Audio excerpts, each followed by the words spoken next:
Thank you for turning to page 121. Today we're going to take a look inside Mordekainen's Fantastic Adventures, an adventure by Robert J. Kuntz and Gary Gygax. This is module WG5. It's one of my faves. I really always enjoyed this module.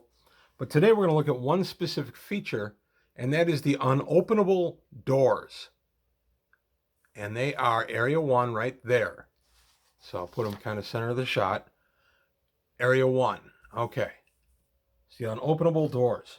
And the description is these massive doors are 4 feet wide, each 4 feet wide, and they open in the center and 2 foot thick iron. The doors and floor in front of them are scraped and scratched as if someone had unsuccessfully tried to force them open. No handles, keyholes, latches, or hinges seem available for their expeditious opening. It seems they open inward, but even this is debatable. These doors are of magical manufacture. No amount of pushing, pulling, shoving, or ramming will open them. Opening spells, such as knock or pass wall, will have no effect upon them. Spells or items that cause damage will merely rebound and ricochet off these doors and will do no harm to them. Items or spells that allow astral or ethereal travel will, however, provide passage, and which can also cause the doors to open. If the silver key of portals touches the doors, they will immediately swing inward to allow ingress. And you're going, what's the silver key of portals? Well, that's actually a magic item conveniently carried by Mordekainen. One thing I love about this module is we got detailed descriptions of the characters. So I'm going to go ahead and take a look here.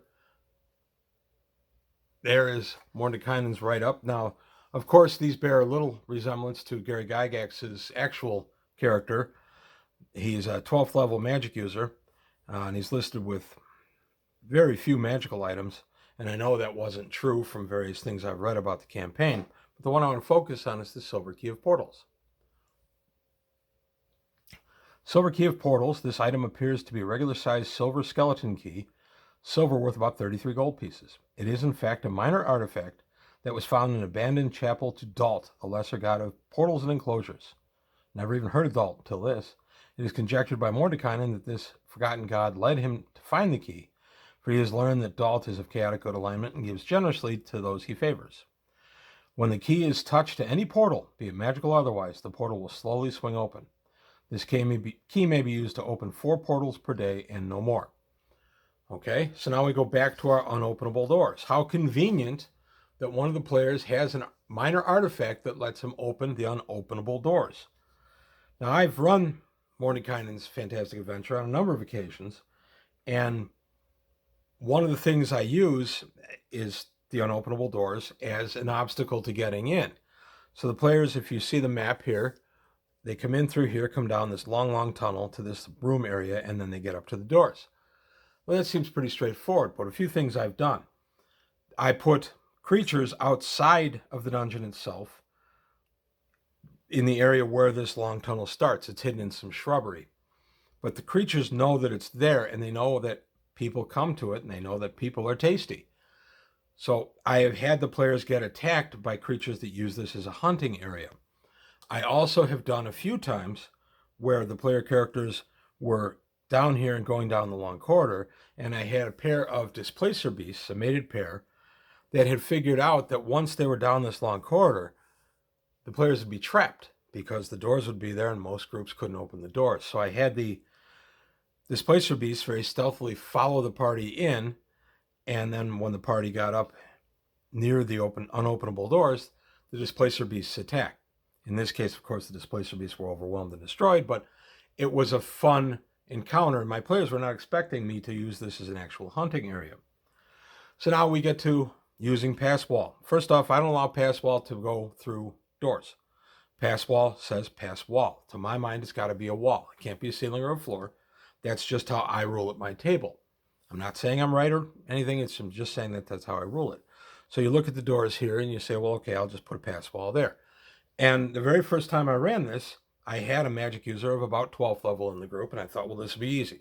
He'll come down here, he'll think of the pass wall once they play with the doors for a little while, and then he'll cast the pass wall, and in they'll go. Except he didn't take pass wall for the day. Shame on him, I say. So he didn't take pass wall, so he couldn't get the party in. So they had to actually leave and then come back. So when you cast the pass wall, that's fine. The pass wall stays open for the duration of the spell, and then it expires. The other thing that's fun about the unopenable doors is you got to get out. I have that they close after a short period of time, and then they become unopenable again. You're trapped inside if you don't have some other means to get out. In the case I just gave, the magic user went ahead and took pass wall for the day, but he only took one. With no thought to leaving, he only had the one.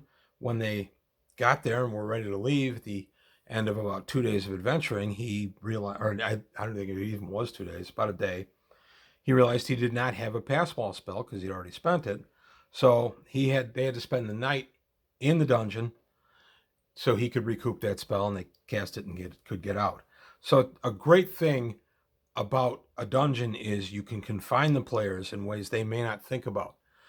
I love putting an opening or an entryway, but putting it with some kind of gimmick where maybe the players can't just readily leave the dungeon. It's especially great in low-level dungeons because the players often are fleeing for their lives, and then they get up to that obstacle in their departure and they go, uh-oh, and now they're caught between a rock and a hard place. One of the best dungeons I was ever in as a player was run by a friend of mine many, many years ago. And when we came in, there was a carnivorous ape, a 4-hit dice carnivorous ape, chained just inside the front door. And it was very quiet and it had learned to be stealthy, so when we opened the door, it attacked us. So we fought it. We were only first level, so it was a heck of a fight. We lost a party member or two, but we succeeded in defeating it. And then we went ahead and the players that brought in, probably twin brothers. I don't remember specifically, but we went in, we explored the dungeon. And as we were getting ready to leave, we found, lo and behold, there was the carnivorous ape waiting for us, blocking our exit. And we were torn up from having been adventuring and other issues. So we now had a serious problem. We were trapped in the dungeon until we could kill this thing. Now, from inside the dungeon, we realized that we could kill it with distance spells, magic missiles, fireball, lightning bolt. We didn't have at the time, we were still first level, but we did have bows and arrows and spears. So we just killed it from a distance. So we left the dungeon and we come back a little while later, a couple of days later, we open the door again, and lo and behold, there's the carnivorous ape. Well, we had learned after a while that the chain only extended so far, and we could just circumvent the ape, it couldn't reach us. And we got to the point where we were actually even taunting it as we went up in levels, and we'd leave because we used to do training back then.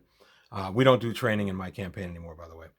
But we used to do training then to go up our levels, so we had to keep leaving and coming back. Well, the dungeon master threw us a curve one time.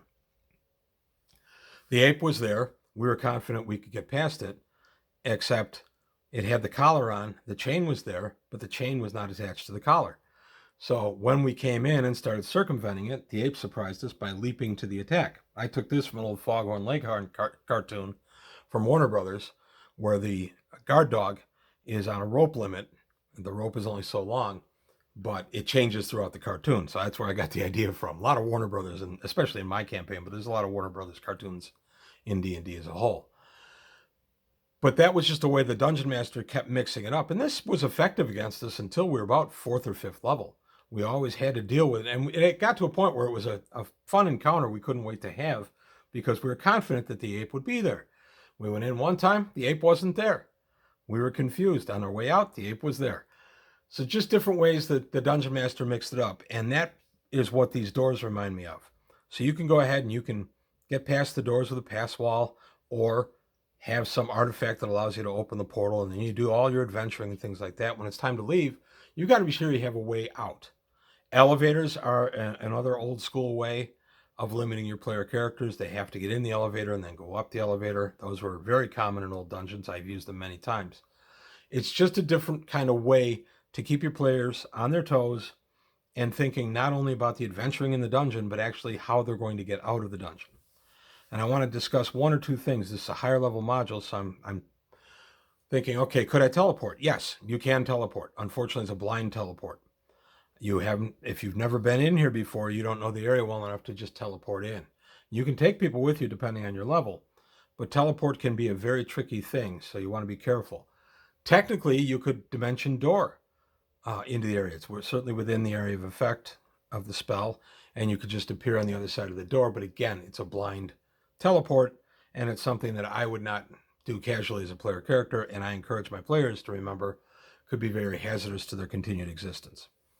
But there you have it. I just wanted to take a quick look out of one of my favorite modules, WG5, at unopenable doors and a convenient mechanism in the party to open the doors, but something that they had to use sparingly because no matter what they did, they only had 4 a day, and they needed to keep 1 back to get out. So you had to use 1 to get in. You could use 2 in adventuring, but you better keep that 4th one for when you exit. But that's all I've got today on page 121. Just a quick look at a neat idea. This is more about obstructing your players from coming in and out of the dungeon more than anything else, but I wanted to use this example. Let me know what you think. Let me know what stuff you've used to keep your players contained in the dungeon. I've even done it to a point where I've had a dungeon entrance collapse, and I did another one where an army in the area came out and camped right over the exit. So players were stuck inside unless they wanted to fight an army that was hostile to them. Different ways you can keep your players from just being able to blithely go in and out of your dungeon.